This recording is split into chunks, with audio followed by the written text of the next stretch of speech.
is The Guardian's Guide to Scottish Independence for the non-Brits. It's a long and complex story, but let's begin by answering the most fundamental question.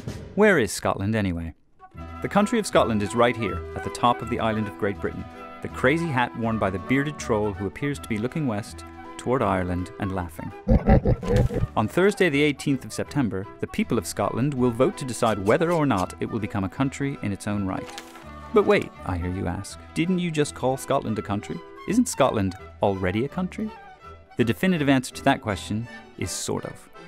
Technically, Scotland is a country within a country known as the United Kingdom. Scotland may have its own church, its own legal system, its own professional soccer league, and its own dietary idiosyncrasies, but it's still part of the UK, which also includes the countries of England, Wales, and Northern Ireland. Scottish people have British passports. Scotland did used to be a separate country with its own king, James VI. Then in 1603, Queen Elizabeth, not that one, this one, died without leaving an heir, and the nearest relative they could find turned out to be her cousin James. He became James I of England, while still keeping his job as James VI of Scotland. If you think that's confusing, you ain't heard nothing yet. England and Scotland maintained a monarch-sharing arrangement for over a century before the Acts of Union in 1707 made the two nations a single entity, with one parliament located in London. Scotland went along with this largely because it was almost bankrupt, thanks to something called the Darien disaster, which happened way over here and is, frankly, another story for another time. Let's have a stirring musical interlude before we skip ahead, way ahead. In the 1970s, speculation about devolution, the notion of returning a measure of power to a Scottish government, gave rise to what used to be known as the West Lothian question. For most people in the UK today, the real West Lothian question is, what is the West Lothian question? The West Lothian question was named after the Scottish constituency of the MP who first asked it.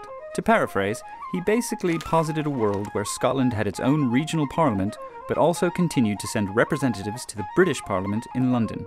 How could it be, he asked, that Scottish MPs could vote on laws that affected only England, and yet had no vote on matters that affected Scotland? That would be totally crazy. You weren't really meant to answer the West Lothian question. It was just there to demonstrate that a Scottish Parliament couldn't logically exist, and that if you tried to set one up, the universe would disappear. Or something. After a referendum on devolution, they did set up a Scottish Parliament, with its very own brand new building. I know, but it's meant to be really nice on the inside. Devolution is not the same as being a separate country. The British Parliament merely outsourced certain powers to Scotland, rather than handing them over, and it reserved the right to overturn any law made in the Scottish legislature. In 2011, the Scottish National Party, a party that campaigned on a pledge to hold an independence referendum, won a landslide in the Scottish Parliament. The SNP leader, this man, Alex Salmond, you don't pronounce the L, like with the fish, became Scotland's first minister and promised a referendum within the election cycle. In 2012, British Prime Minister David Cameron finally agreed to a referendum, saying, "This United Kingdom can never hold a country within it without its consent." What he meant was, I'm allowing this because it's certain to fail. Polls consistently show that only a minority of Scots would vote for actual independence. A yes campaign was set up, and also a no campaign, which isn't called the no campaign because that would sound a bit negative. Instead, it's called Better Together, which is arguably worse. Those in the yes camp include Alex Salmond and the SNP, and also the Scottish Green Party, the Scottish Socialist Party, possibly Rupert Murdoch, Sir Sean Connery, and both of the Proclaimers. The no camp includes all three main political parties, Harry Potter author J.K. Rowling, Susan Boyle, and one of the Doctor Who's. Not to mention a majority of the people in the rest of the UK who don't count because they don't get to vote.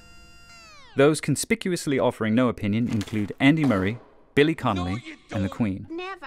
Recently, the no camp's comfortable lead has eroded, and a lot of questions that nobody had ever answered satisfactorily have suddenly become interesting to people. Questions like, if it were independent, what would Scotland use for money? What about Scottish passports? Would Scotland be able to join the EU or NATO? And what will they call the rest of the UK if Scotland leaves? At the moment, they're literally calling it the rest of the UK, or RUK for short, which gives you an idea of how much thought has gone into the whole business. The real question is, will Scotland be better off as an independent country? And the real answer is, nobody knows, because it's the future.